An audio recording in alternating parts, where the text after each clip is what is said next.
The advice and opinions expressed by the host of Autism Live and her guests are meant solely as suggestion and should not be in any way construed as child-specific advice. The Center for Autism and Related Disorders advises working with a board-certified behavior analyst who has experience with autism before starting any intensive behavioral intervention. Any choices you make in determining your child's treatment are completely at your own discretion.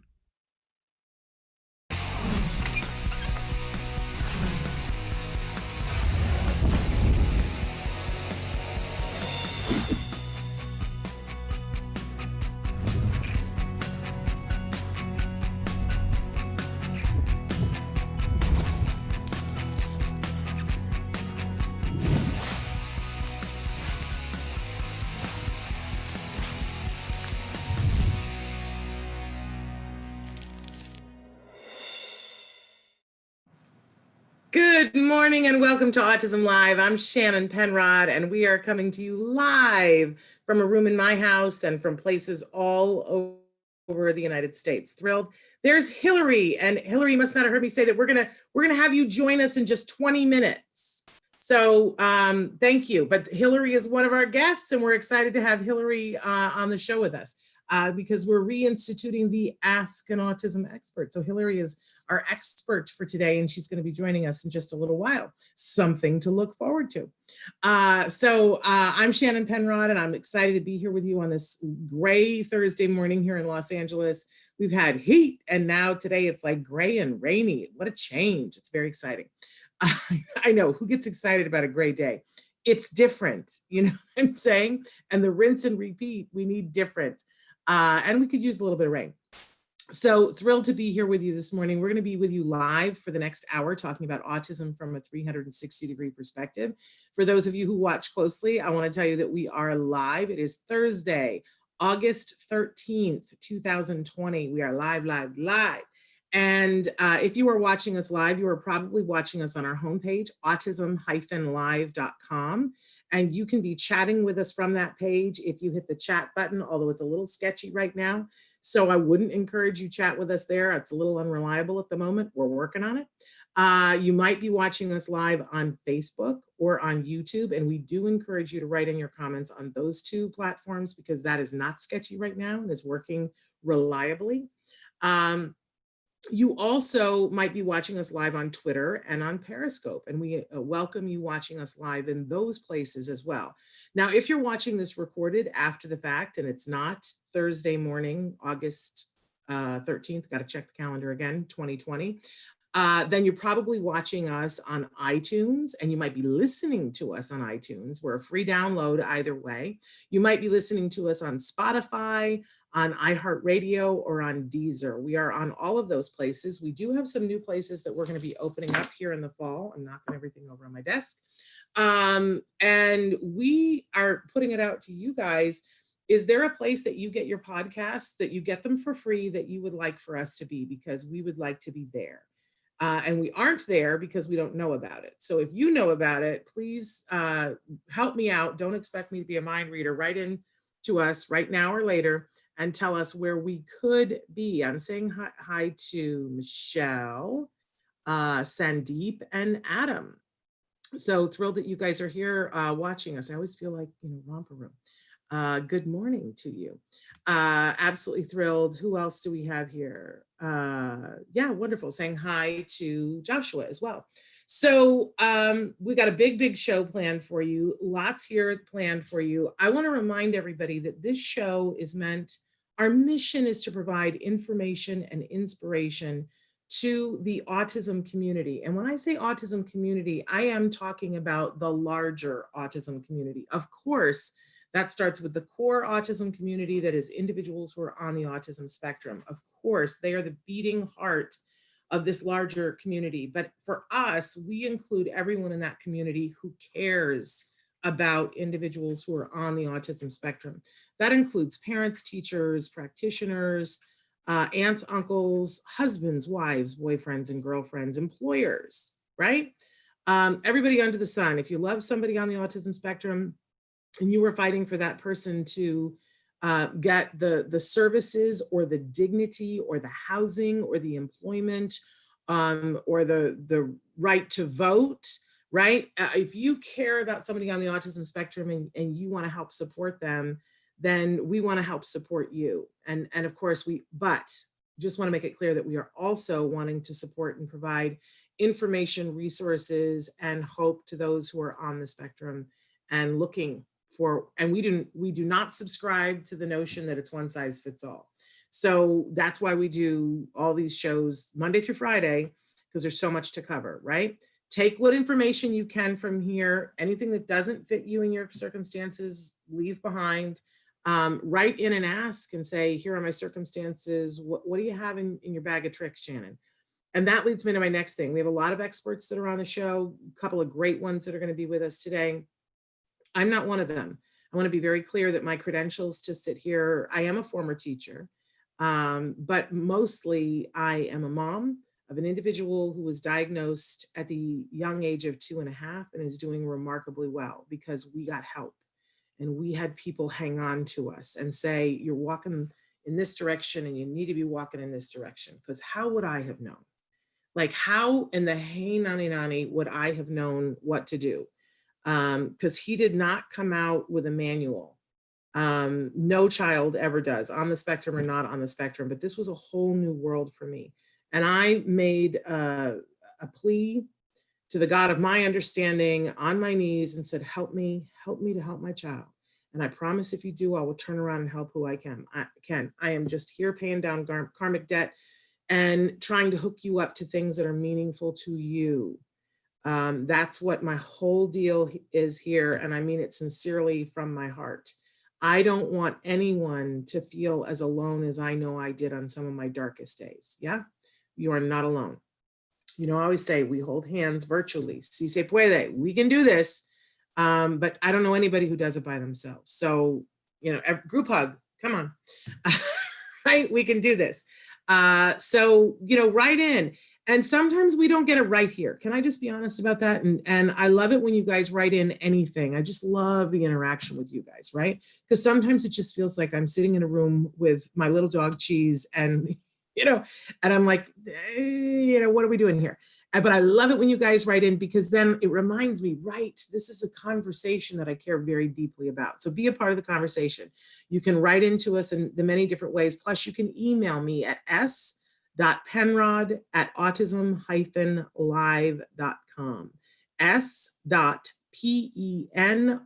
as in robot, O as in Oscar, D as in dog, at autism, you know how to spell that, hyphen, that's the dash in the middle, right? Live, L-I-V as in Victor, E as in elephant.com.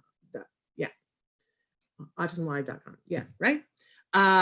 So, no, there's no .com after emails. I don't know what I'm doing. I don't know whether I'm coming or going this morning. I'm so excited. Hey, I'm saying hi to Jacinda and Christina, Adam, Michelle. So thrilled that you guys are here with us this morning. So, hi, May. Great to see you here too. Anyway, thank you guys all for writing in. Okay, so one of the things that we like to do at the start of the show is, especially on Thursdays, it's something that we call the jargon of the day.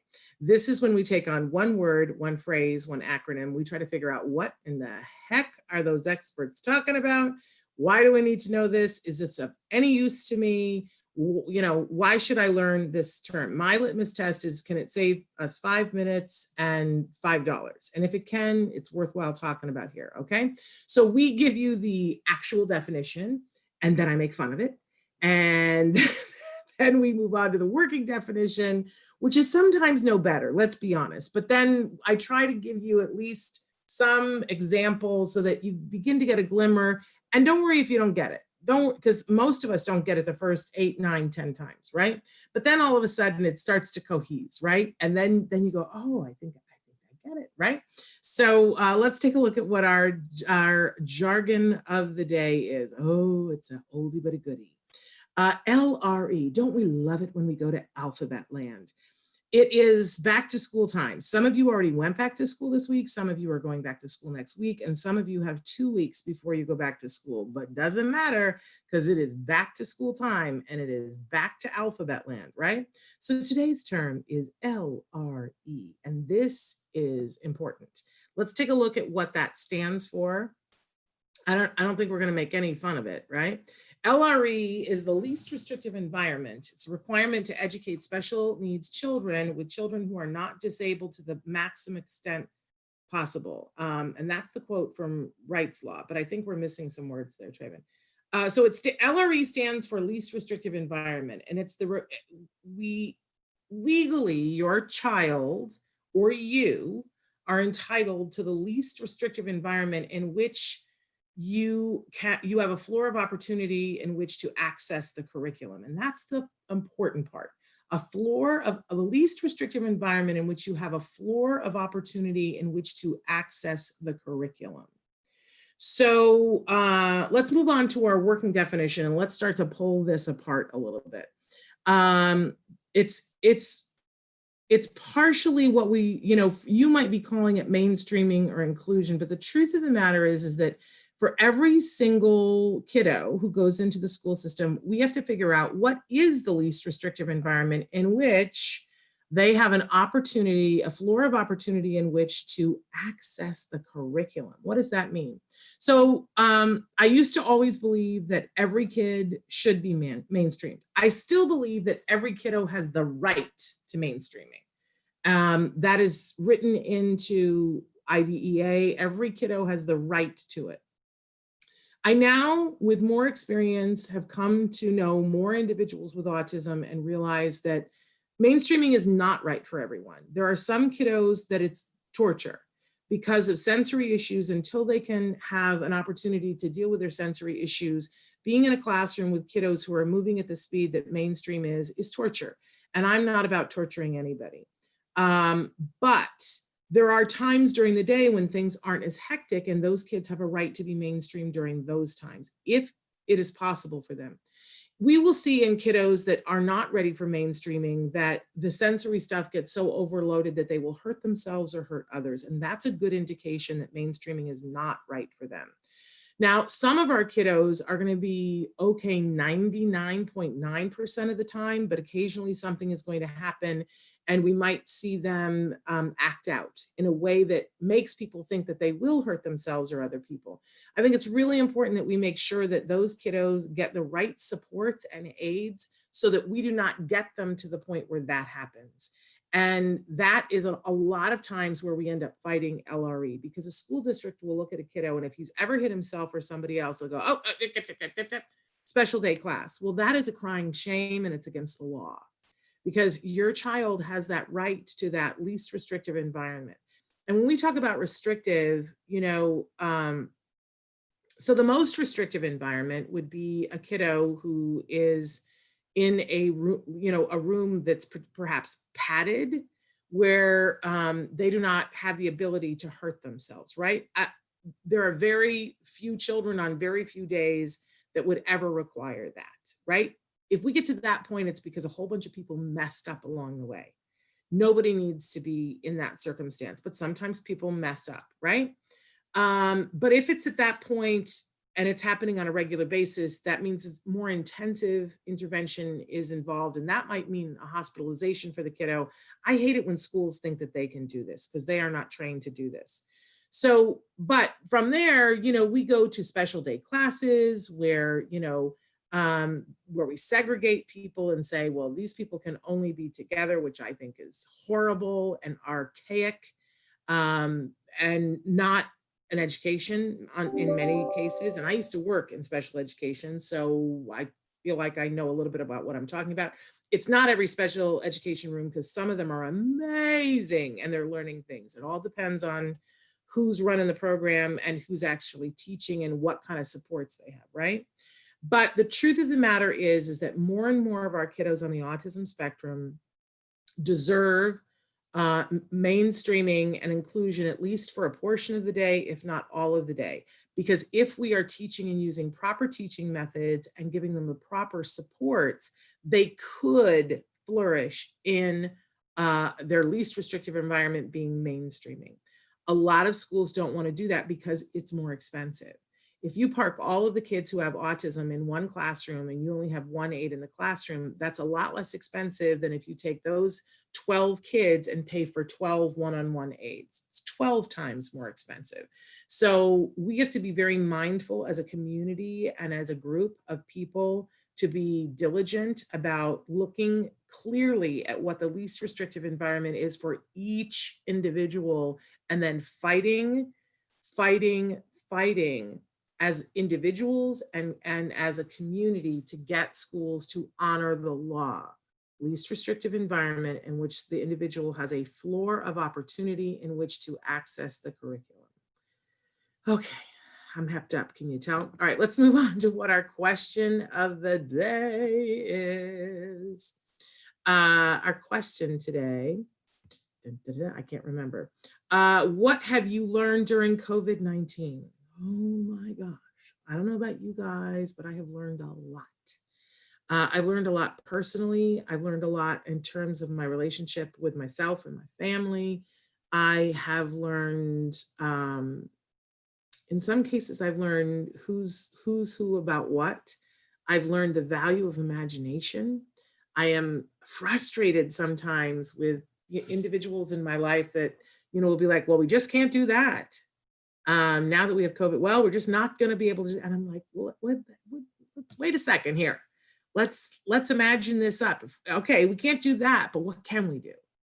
And I know that I got this training from autism, where I learned, over the course of 16 years. All right, well, so we're not able to do that, but what can we do? Oh, okay, let's maximize that.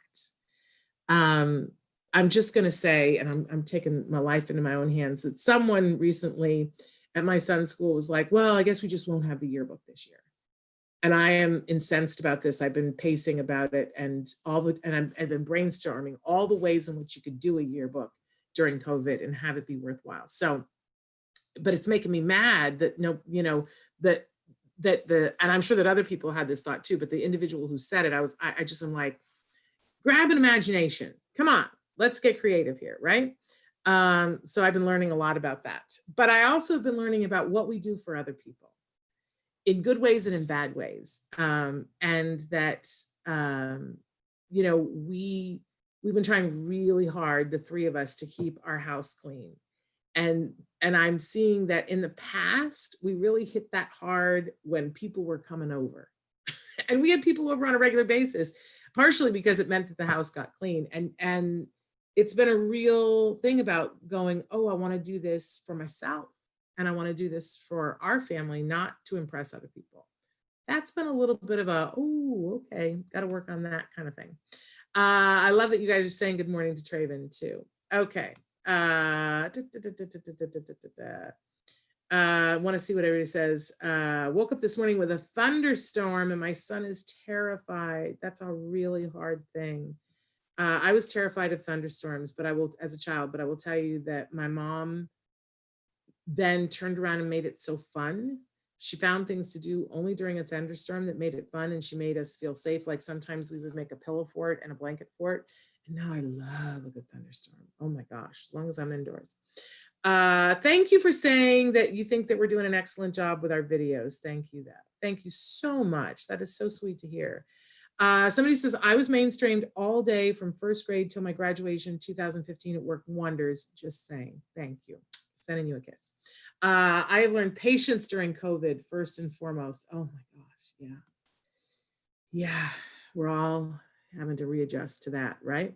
Okay, let's move on to our topic for the week, which is, I believe it's back to school.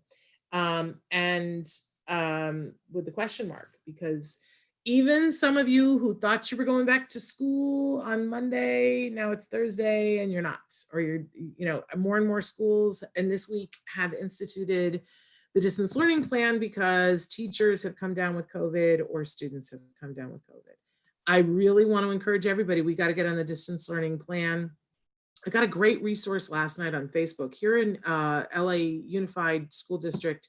The special needs the Division of Special Needs for LAUSD put out a wonderful website resource. I'm going to look it up on my phone and have Traven type it into the comments for you guys, because you don't have to be from LAUSD to use it. I had some great resources. And a lot of schools, I know my son's school has contracted with a free tutoring source so that we can get help and resources 24 hours a day for free. Loving it. See, people are getting creative. And that's what's needed at this point. Okay, so we got guests, just like galore today. So we're going to start out with our segment that we used to do, and we're getting back to it, Ask an Autism Expert. We have Hilary Cline that we teased you before, and you got to see her for 2 seconds. She's joining us right now. And Hilary, thank you so much for being here this morning. Thanks so much for having me. It's always a pleasure. Oh, it's our thrill to have you here. And Hilary, I had sent you some questions. Did you get them? I sure did. Okay, if you don't mind, because I am not able to bring mine up right now, would you mind reading the questions? And then first, let's start with Hilary. You are a wonderful autism expert. Tell us what your job is and where you work from. So I am out of Las Vegas. I am a clinical lead manager, so I oversee all of the clients that are in my location, and I'm also helping out with another location too for supervision. I'm just making sure all of our kiddos are getting the help that they need within their programs, and making sure all of our therapists are prepared to implement those programs. We love that. And we need to say, though, that you work for the Center for Autism and Related Disorders, that you are a cardian in the best possible sense, and that you are working in the Las Vegas area for CARD. I just want to make sure that people know that, because I love me some CARD, and because they gave me back my kid. Okay, so Hilary, do you mind? Normally I read the questions, but I can't find them. Do you mind reading them? Not at all. Okay. So the first one we have was, how could I work on reading comprehension with my ASD child? So great question. Now, do you want me to read all the questions right now, or do you want me to? No, just one at a time. That's great. So what can we do for? Sure. Yes, no, you're good. Thank you. So with a lot of the skills that we look at for our kiddos is we want to first make sure that they have the prerequisite skills that are necessary before we're moving on. Autism is a disorder where we often see what are called splintered skills. So what that means is that our kiddos can learn some more advanced skills, but then they're missing some lower level skills as well. So they don't really have that nice, strong foundation that we want. Part of ABA services is about filling in those gaps too, to make sure that, again, we're not going to cause additional splintered skills later on, and making sure that the child has all the tools in their toolbox necessary to build off that strong foundation and really get to a point where they are catching up with their neurotypical peers. So prerequisites are a really big one for us. Before we look at introducing a program, we're going to look at those prerequisites. We are very fortunate at CARD to have the skills curriculum that we go off of too, that addresses all of the prerequisite skills. That is also available if you're not with CARD. It's available online. I highly recommend it to everybody. It's a wonderful, wonderful tool, and it gives you information on prerequisite skills and medical necessity and how to run programs, and it's just a wonderful resource. So when we're looking at the prerequisite skills for reading comprehension in particular, some of the things that we want to look at is just making sure that they have listening comprehension first. They can't do reading comprehension if they don't have that basic skills of listening comprehension. So I'm going to tell the child something, and then can they reiterate that back to me? So I say, all right, the sky is blue. What color is the sky? And they can tell me back blue, and they're listening, and we're good. If they can't do that basic concept, we can't move on further. So let's work on that prerequisite skill first. Some other things that we look at for reading comprehension are being able to identify like answers and questions, and being able to do that back and forth communication skill too. Having that form of language is very important, because you're not going to be able to work on those more advanced skills that are required for reading comprehension. And then another basic one is just print concepts. Even if you're looking at reading comprehension with full-on stories, the child being able to recognize like what's a title, and being able to pull information from that title is critical, because that's showing some basic comprehension before you get into all that excess language that is then on all those pages. So prerequisite skills are an absolute must. If we do have all those prerequisite skills though, one of the things that you can work on with your child or your adult if you're working on reading comprehension with some of our adults with autism too, also good, is work on smaller forms of reading comprehension first. And again, making sure we're building that strong foundation. So don't go into reading a full chapter book with them. I love reading Harry Potter myself, and my kid's not ready for Harry Potter. So starting out with smaller forms, reading a sentence, making sure that they can answer a couple things about that sentence first, and then looking at shorter paragraphs. Can they pull information from those shorter paragraphs and be able to answer questions from that? And then working on full pages, and then going into some of those easier chapter books or full stories. And then again, just moving that skill along, but starting with those smaller units of behavior first before we're getting too advanced. And then we're just confusing them, and then stories become immersive, and it's no good. So prerequisite skills, starting with a strong foundation and building upward.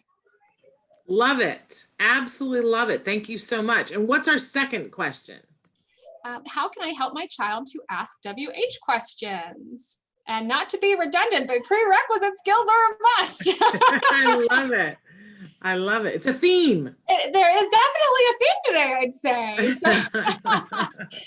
WH questions require a lot of different language concepts before we can get to that point. And again, we do see splintered skills with our kids with autism. So one of the stories that I absolutely love that Shannon's shared with our team several times is her son doing the what question and losing that what. So I'm so glad your son's doing so good, by the way, Shannon. That's absolutely wonderful. But there was a time when I thought that my son would never ask another WH question, and I lived in fear of it, you know. But CARD helped us, and so tell them some things that will help them. So with the WH discrimination, you want to make sure, again, that they've got some basic language skills in identifying what some of those questions or question components mean before they can answer the full question. So for an example, like one of the things that we look at is just doing a matching lesson where we've got a picture of a person, a place, and a thing. And we say, okay, show me the who, because they have to relate that who is a person. When I say what, it's a thing. And when I say where, it's a place. And so understanding the basic components behind WH questions is going to be necessary first as a prerequisite skill. Again, the conversational skill components are also very important there. Now, when we're talking about WH questions, some of that does get them something that they actually want, like a physical object, like, where's my Diet Coke? Very important question for me to ask on a daily basis. So getting access to those primary reinforcers, those are going to be some of the first questions that we see emerging. But there's also a lot of WH questions that go into social behaviors too, like where's daddy? So because they want access to having that social interaction with dad. So we want to make sure that we are working on WH questions based on what's appropriate for that child's skill level and what they find reinforcing first, and not trying to jump into WH questions that have a social component or doesn't have access to some primary reinforcer first. Otherwise, we're going to lose the child, and we're going to, again, see probably some of those splintered skills or lack of acquisition. The last thing I want to say about that is, again, just making sure that we are establishing that motivation. In ABA, motivation's everything, reinforcers, everything. That's what really builds our behaviors and helps the child be more successful with those behaviors in the future, is pairing the target behavior we're working on, like answering the WH question, with the reinforcer. And so starting with those what's, like, what are we having for lunch today? You get a cookie for lunch today. Give them something to be reinforced with, so then they're more likely to engage in asking those WH questions. Make it very pertinent, very meaningful to them when you're starting out. And then you can look at more some of the social questions, like what color is the sun? Our kids, when they're starting, they do not care what color the sun is, but they do care where their cookie's at. That's right. That's right. Wonderful. Okay, I love that. Love that. Love that. And of course, if you decide to go into skills, there's a whole section of lessons on WH discrimination, and you know that people can read and find there too. So what's our third question? All right. How can I help my child to not melt down when there is a change in the routine? Oh, the behaviors. So keep in mind, that when we have a behavior excess, like tantrums, meltdowns, if you want to call them that, vocal stereotypy, any of those problem behaviors that are happening too much, there's always a corresponding skill deficit or something that's not happening enough. Now, those are going to correlate with each other. So as we build on that skill deficit, that problem behavior is going to go down. Now, part of my job as a behavior analyst and your supervisor's jobs, for those of you guys who are getting ABA programming right now, is to do caregiver collaboration with you. This is so critical in helping you build your toolbox. I promise we don't just want to bring you in just to talk about things. We want to make sure that we are providing you all the tools necessary so you can develop programming on your own too. ABA services don't last forever. The average ABA program is 2 to 3 years. Sometimes it's more, sometimes it's less. There's so many factors that go into that. So it's very critical that we are building your skills as the care provider in being able to address these behaviors. If you have a young kiddo who's starting out with ABA services at 5, chances are when they're 18 or 21, they're not going to get services, but there's a lot of new skills that are learned around that time. Driving, for one. I'm not going to teach your child driving. That's going to be on you guys. So I want to make sure too, though, that we can look at troubleshooting the different teaching strategies that we have. I'm a very big proponent of Ivar Lovaas's saying anyone can learn. We just have to change the way that we teach. So part of building that toolbox is finding different ways to teach too. So getting back to the question, changes in routine, we have to identify what our corresponding skill deficit is here. And there's a couple different components that can go into it. Identifying the function. So is it we just don't like transitions in general and it's that rigidity in the routine? Is it because we want to keep access to something we already have or escape what we know is coming up? So understanding those components are very important first. And then some basic strategies, though, that we can look at for those meltdowns would be how are some different ways that we can give this individual more control over their environment? Because control is usually a very big factor when we're looking at changes in routine. So usually using visual schedules would be a great idea.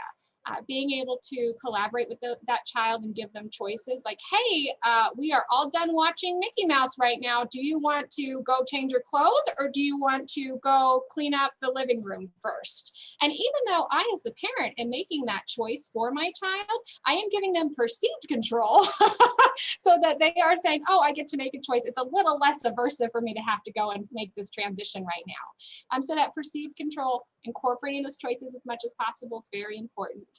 Other things that we can look at is trying to build in routine for our kids. Now, with individuals with autism, routine rigidity can be a very big issue. But the predictability in routines, especially if you have a child who's having difficulty with transitions, can be very important. So trying to do breakfast at the same time, trying to read the book after breakfast every day, trying to do teeth brushing right after that, and getting them on some sense of routine. And then as they're developing that consistency there, you can also incorporate what I like to call routine sabotage, because guess what? That schedule does not always work out as planned. So our kids have to be able to tolerate that too, but get them on that schedule first and then start to make little tweaks like, oh no, I can't find the toothbrush today. We're going to brush our teeth in 5 more minutes. Let's go do this one first while mom finds a toothbrush. Getting them used to those little transitions can be very important too. As much as the predictability is there, we also have to incorporate the flexibility. So just a couple of things to keep in mind. So change routines, looking at the schedule, giving lots of choices, predictability, giving lots of disengagement warnings like, hey, in 5 minutes, we're going to go brush our teeth. Those can also help a lot too. So there's a couple of tools for you guys to use to help with those issues. Hilary, you are a rock star. I just have so enjoyed this. What an amazing, amazing expert you are. Thank you so much for taking the time to be with us and answer those questions, but also thank you for knowing what you know and sharing it with our families and our kiddos. You are a light. Thank you so much. Thank you again for having me. I so greatly appreciate it, and best to all of you. We appreciate you. Thank you so much. Have a great rest of your week and a great weekend. Thanks so much. You too. Bye-bye, everyone. Bye-bye. Isn't she a rock star, you guys? My goodness. And so she is a wonderful, wonderful expert at BCBA, working out of largely out of the Las Vegas office of the Center for Autism and Related Disorders. I tell you what gets me excited, you guys, is that Whenever I meet these experts, whoever they are, and I see how excited they are to work with our kiddos, and then, you know, and I think, oh my gosh, this is just so thrilling. And then we meet another one and I go, oh my gosh. And we meet another one and I go, oh, that's right. There's an army of people who love our kiddos and love working hard to help them to make progress. And then that just fills me with hope. It's just like, ah, the best, right? The best, the best, the best. Okay, you wanted to know what the name of the resource was from LAUSD, and I said I was going to look it up, and I wasn't able to find it yet, but I'm going to find it. I was on it last night. Is it possible that it's still on my, let's see, because it was a great, great resource, and I've got to share it with you guys. If not, I'll put it in the comments later today. I will find it. I will find it. I have a question: how to calm down a teenager. And unfortunately, we've already let that expert go. But, you know, there are many things that we need to work on. And my next guest is going to be somebody who I think is going to be helping you, because there's lots of reasons why a teenager is going to get upset or going to meltdown. And you really have to be a detective, right? You got to be looking at their diet, because sometimes it's something that they're eating that is causing them to be out of whack. I'm allergic to wheat and milk. And I'm not, you know, I'm not allergic to gluten. I'm allergic to wheat. That's a different thing. But I also happen to be allergic to milk. And I can tell you that if I eat wheat, I am out of whack and I am inconsolable. And my husband can tell now. He's like, have you had wheat? And I'll go, oh, I wonder if something was contaminated, because I am just the unhappiest Bubba witch that there is. And I can't calm down and I can't help myself, right? And if somebody says to me, oh, I think you're having a wheat reaction, then I know what to do right now as an adult. But I went through years not knowing. So, you know, there's that. There's environmental things like, you know, the tag in a t-shirt can drive a teenager on the spectrum to the point where they have a meltdown. It can, right? So getting, you know, clothes that are comfortable on them and feel good on them. Sometimes, you know, dealing with fluorescent lights, sometimes it's that stuff. You know, it's knowing what are the things that are setting off and mitigating those things. But then we get into insurance policies. That when any of us, we all have things that drive us bazonga, right? And we have days when we can handle it better than other days. And, you know, when you start to look at, well, why and what set me up on a day where I could handle more stuff, right? It's kind of the same stuff, but on a different scale for our kiddos and teenagers on the spectrum. So our next guest, and she may already be with us, if Anlor is there, let us know, Traven, because we're going to be talking with Anlor Davin. She is an adult on the autism spectrum, and she does Zen meditation.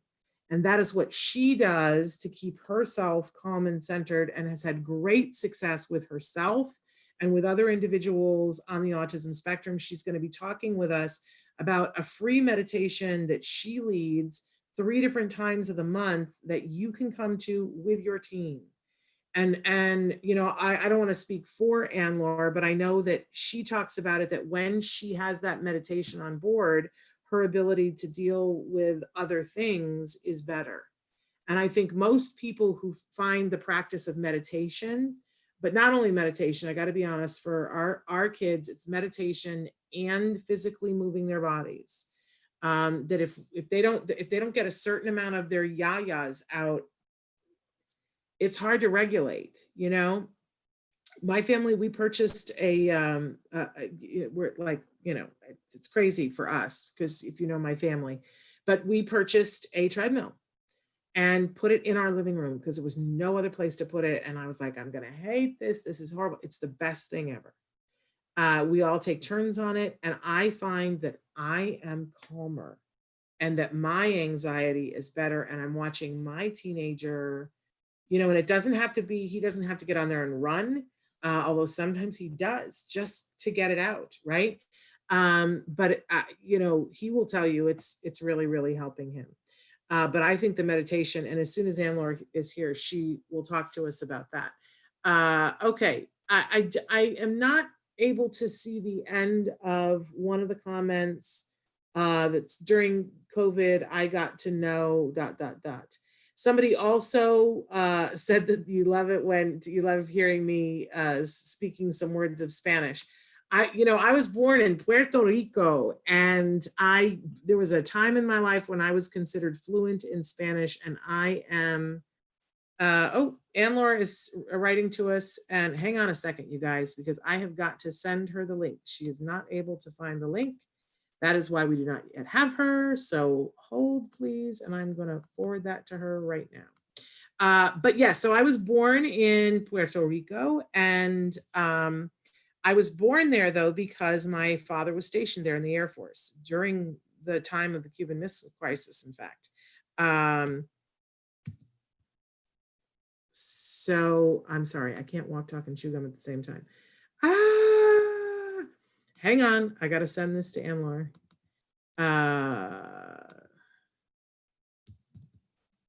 There we go. She should be joining us very soon because I'm now sending it to her. Come on, send. Okay. All right. Slight but anyway, I was born there and did not live there for very long. We were back in the Midwest before I turned 3. But they say that, you'll have an affinity for a language if you were raised around it in any formative years, and 2 is pretty formative.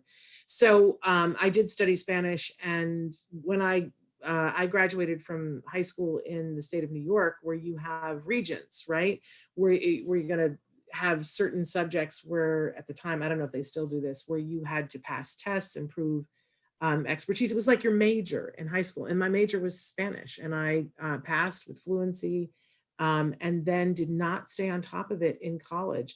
So I can, it's a very funny thing, when I'm around someone and they're speaking Spanish, I can usually, if they speak fairly slowly, I can pick up 90% of the conversation. I just can't speak it. I can read enough to understand until I get to a word that I don't know. But it's fun because where I live now is very, I would say that it's more Spanish speaking than English speaking. And I'll be in a store, well, before the pandemic, and people will be speaking Spanish, assuming that I cannot understand.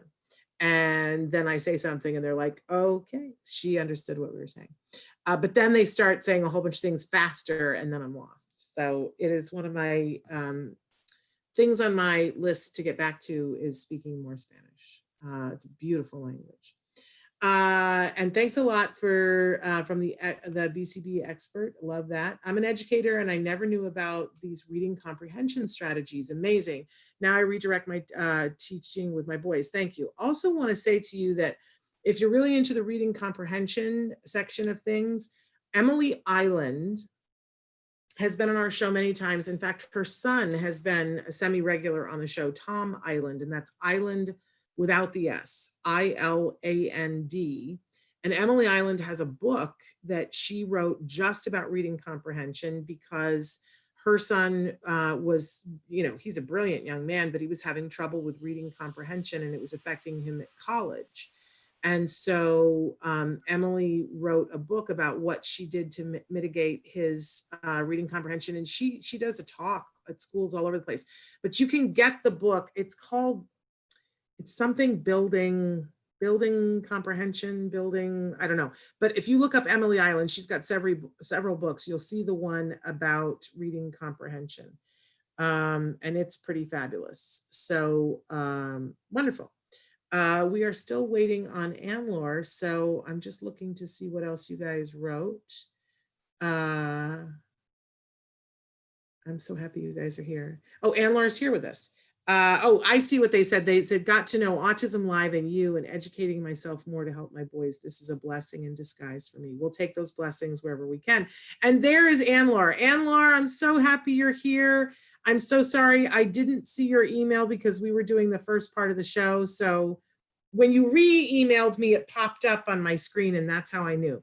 So Anlor Davin is here with us. She is the brilliant author of the book Being Seen, something definitely to check out on Amazon, Being Seen by Anlor Davin. And Anlor, tell them a little bit about you. I hate to describe people while they're sitting here. Tell them who you are and what you do. Well, first I want to say thank you. Okay. Thank you. I'm sorry Thank you. this is a little bit late. Anyway. No. Oh, It's all good. Tell them about me. Well, obviously, I always say that I feel like I'm repeating myself for poor Shannon. You know, she has heard me before, but No, we love it. French. I always say that first because everybody hears my accent. And I've been Your living. beautiful accent. Well, thank you. And I've been living here in the United States for 33 years. I am autistic, and I was finally formally diagnosed 10 years ago. And since then, I feel like I have a second life. I mean, Yeah, I love just talking with Anlor, and I had said this earlier in the week, that you're one of the most centered people I know. And I think that whenever I'm around you, I want to work harder to be in that happy and joyous space that I see you in. Because I see, like, I'm, so busy angsting over this, and, we got to do this, and we have to, and you get a lot done, Anlor. There's no moss growing under your feet. You're still getting stuff done and affecting change, but you're being happy and joyous while you do it. So I just want you to know, I want to be more like you as I grow up.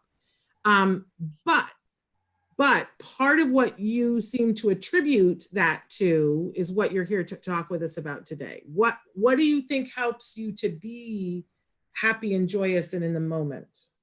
meditation. Yes, I mean,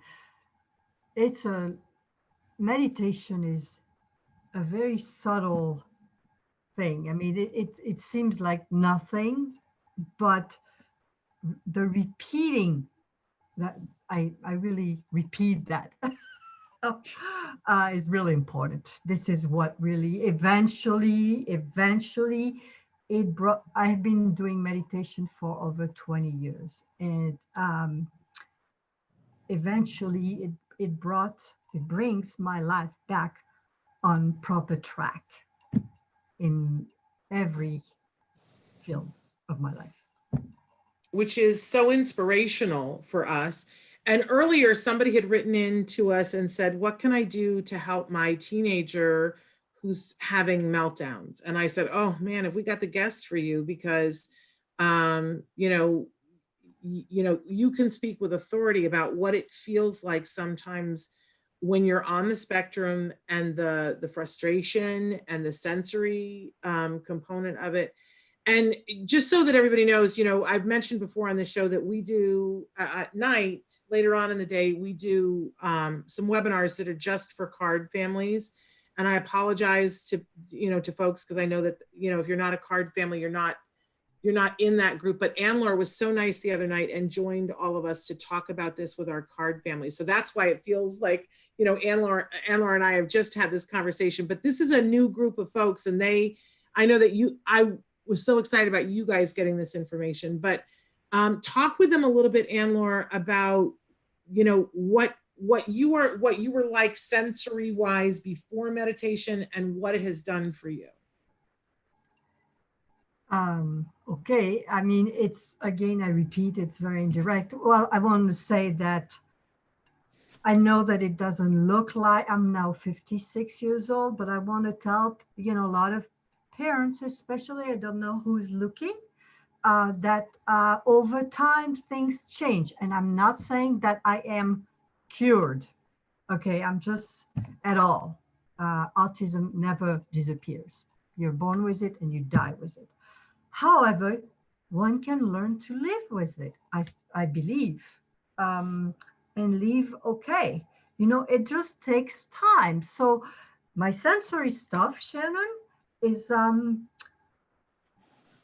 no longer as present. I don't know how to explain how this happened, but the fact is that I could not hardly function really until recently, until I was diagnosed, because the noise, I could not go out very much. I had to wear earplugs, and I had to wear plenty of things. And I mean, I still have my earplugs and I still have my headsets and I still have my mask and but I do not have them constantly on when I go out. I can go out much better by now. Yeah. They're saying they really love your explanation, very impressive and a blessing. And this is wonderful because, you know, I think sometimes we go looking for these external solutions to issues, that if you're feeling overwhelmed by all the things that are happening and we're looking, you know, sometimes, you know, the doctor will say, well, here's a pill, or, you know, here's this, or we'll put this Band-Aid on it. But I love the fact that meditation helped you to be able to withstand more, that to regulate more. I love that. And I think it's an important, we do have a large number of our audience that are watching that are also individuals who describe themselves as self-advocates and people on the spectrum watching the show. And then we have parents here, we have teachers here. And we know even in schools, Anlor, they're starting to do research before COVID, of course, about the benefits of meditation in schools. And they found that kids, there was less challenging behavior. And this was across the board, not for just special ed kids. This was across the board. The kids were able to focus better. There was less challenging behavior, and that their grades went up and their test scores on those ridiculous tests went up too, because of doing meditation. So let's talk a little bit about how, if they're interested in joining your meditation, the free meditation that you do 3 times a month, let's talk about when those are, because they're at 3 different times in the month.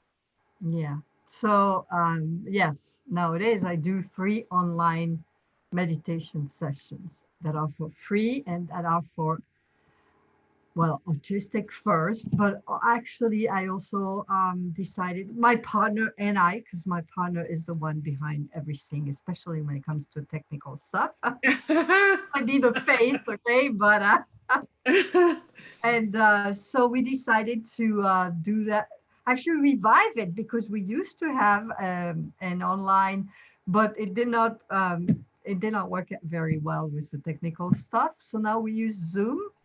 And the 3 times where this happens are different. It's complicated because, first we had the Otsit meditation. And Okay. this is a brick and mortar. But of course, nowadays, we can not have it brick and mortar any longer. So I have it online, and it happens on the 2nd Saturday of every month, and that is at 10:30 a.m. PST. So that's one part. The second part, though, that we started since the COVID-19, but we're going to keep doing it, hopefully for a long time. Yes. It happens twice a month, and those are always on the Sunday, on the 1st and the 3rd Sunday of every month. But the times are different too, because we want different time zones to be able to join us. So the 1st Sunday of every month is at 11 a.m. PST. And the 3rd Sunday of every month is at 5 p.m. PST. And now all of these times are indicated on our website, which also has a sign-up form, and that's www.autsit.net. So Autsit. .net. Oh, Yeah. I told Traven it was autsit.com. Hang on a second. So autsit.net. And Traven, can you share this on the sites? So just to recap, these are free meditation classes that Anlor herself leads. And if you go to autsit.com, autsit.com, you need to register.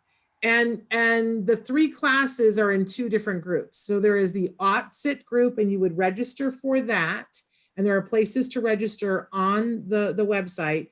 And that is the 2nd Sunday. No, the 2nd Saturday, excuse me. I made my notes, but I'm refusing to read.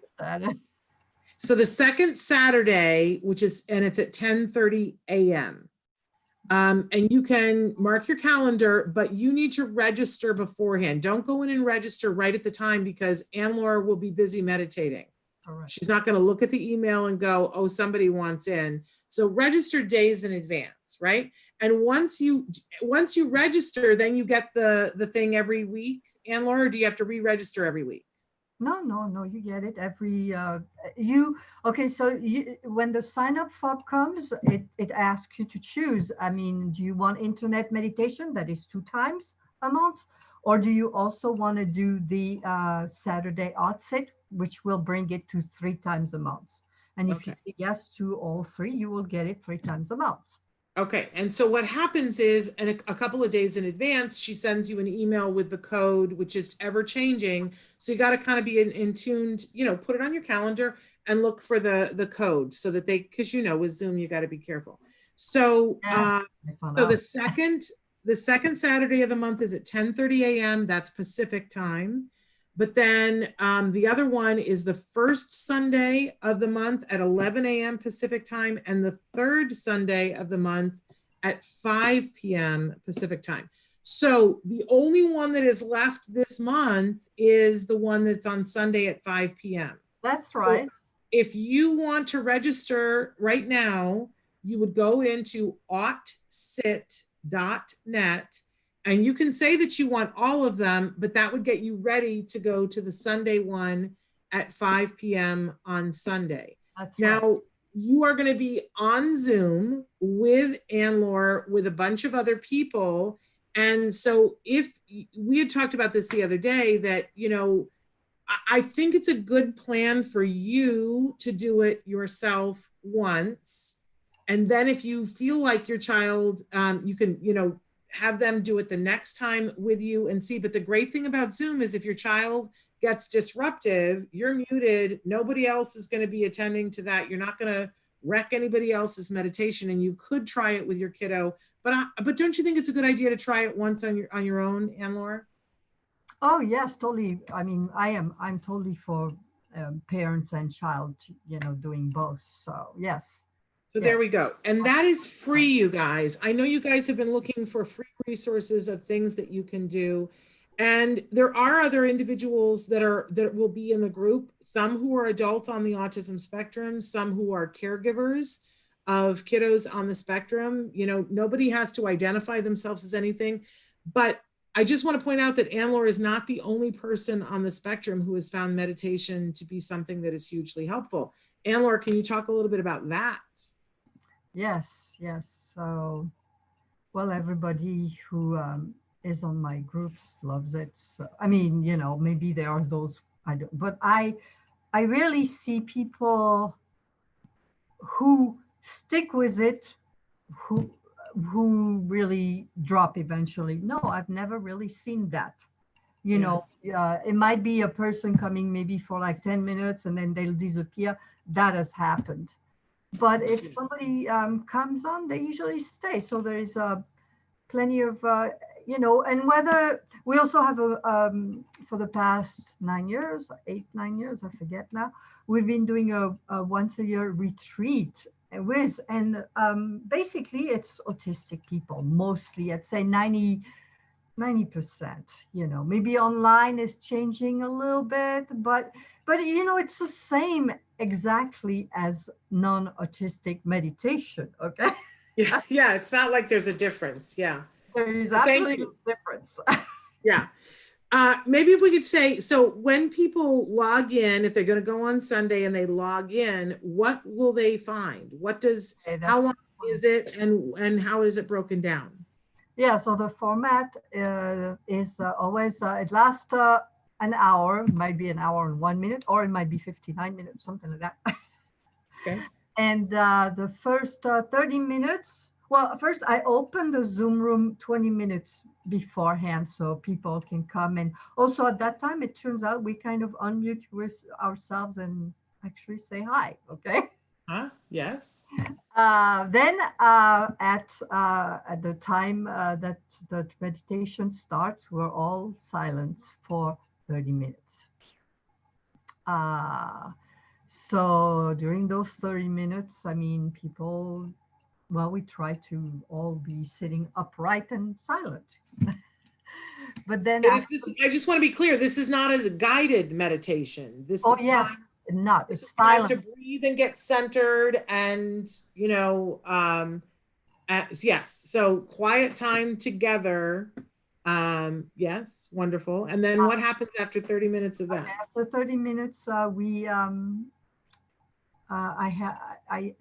read a Dharma talk, a Dharma text in an article for about 10 minutes. I don't know exactly, 10, 15 minutes, but not very long. And then I do talk about that article for a few minutes. And then the remainder of the time, which is usually about 20 minutes or so, we have a group discussion and you tell me what the text brought up for you or how you feel it's not relevant for you. I mean, who knows, okay? Mhm.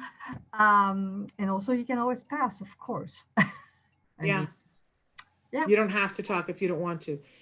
But I will say this, Anlor, that I have a lot of folks have been writing into me and saying, oh, this has been so hard for my teen or my adult child on the autism spectrum because socially, they don't have people to talk to. They don't have a place to go. We've been giving them other resources that are free. I love to tell everybody about the movie chat that they do on Saturday nights over at the Ed Asner Family Center that's led by Chelsea Darnell. They pick a movie and the movie's kind of the ruse. They pick the movie, they watch the movie on their own time during the week, and then everybody shows up on Saturday night and they start talking about the movie, but it's really a jumping off point for them to talk to each other. And so that's a wonderful resource. But I got to say, this is a great resource too, because they're getting the meditation and then an opportunity to talk to other people. It's, about a topic. So I think it's hard sometimes that, you can say, all right, we put two people on the spectrum, not on the spectrum, in a Zoom room. And it's like, well, what do you want to talk about? Right? That's hard for anybody. So I love that there's a reading and then a discussion and that you have people that are used to being there so that they can sort of model the behavior of what's happening there. Am I incorrect? It's great for them socially. Oh yeah, completely. I mean, oh yeah. I mean, yes, it's friendship. It's seeing somebody. I mean, just last week, a friend of mine who hadn't had a camera for the past 3 months suddenly had a camera, and she said, "Ah, I so miss seeing my friends." Yes, yes. It's absolutely true. I just realized because my computer is off in time that we've gone way over when we were supposed to stop. But I want to say again, if I just love the joy on Anlor's face, and the longer you get to sit and talk with her, she's having a joyous experience in her life. Isn't that something we would all like? And isn't that something we would all like for the people that we love in our lives? So if we want, her meditation is free. So the only thing holding you back is your schedule. And if you can clear it on a Sunday and a Saturday 3 times a month, you can partake of what Anlor is doing. So again, go to www.autsit.net, register, and you can take those classes, and maybe eventually you can take that class with somebody else that you care about, whether that's your child, your spouse, whoever else you care about on the spectrum. Anlor, thank you so much for being with us. Thank you, Shannon, for And having. check out her book, Being Seen, and you can hear all about Anlor's early years, well-written, wonderful tour through what it was like for her growing up and not being diagnosed, and the difficulties that she faced up through becoming a mom and then finally arriving at the diagnosis. But Anlor, is there a second book coming about the transformation and what meditation has done for you? I'm not working on it right now. Planting seeds. It's what I do. Anyway, so much love for you, Anlor, and have a Shannon. Okay. thank you. All right. Goodbye, you guys. We're way out of time and I got to get to a meeting, but we're back tomorrow with an oldie but a goodie. Let's Talk Autism with Shannon and Nancy. I'm told that Vince Redmond is on the episode that we're showing tomorrow, as well as Ileana Gershlovitz, who is an amazing mom in South Africa, who recently wrote the book Saving My Sons, but really not only changed her sons' lives, but changed a lot of lives in South Africa when she decided, I'm going to get my boys help. And in doing so, change the way they look at autism in South Africa. Woo! Powerful, powerful woman. Powerful, powerful autism warrior mom. Okay, but I send love to all of you. Hugs. I will see you back here live on Monday, but definitely check out tomorrow's episode. Until then, give your kiddos a hug from me and one for you too. Bye-bye for now.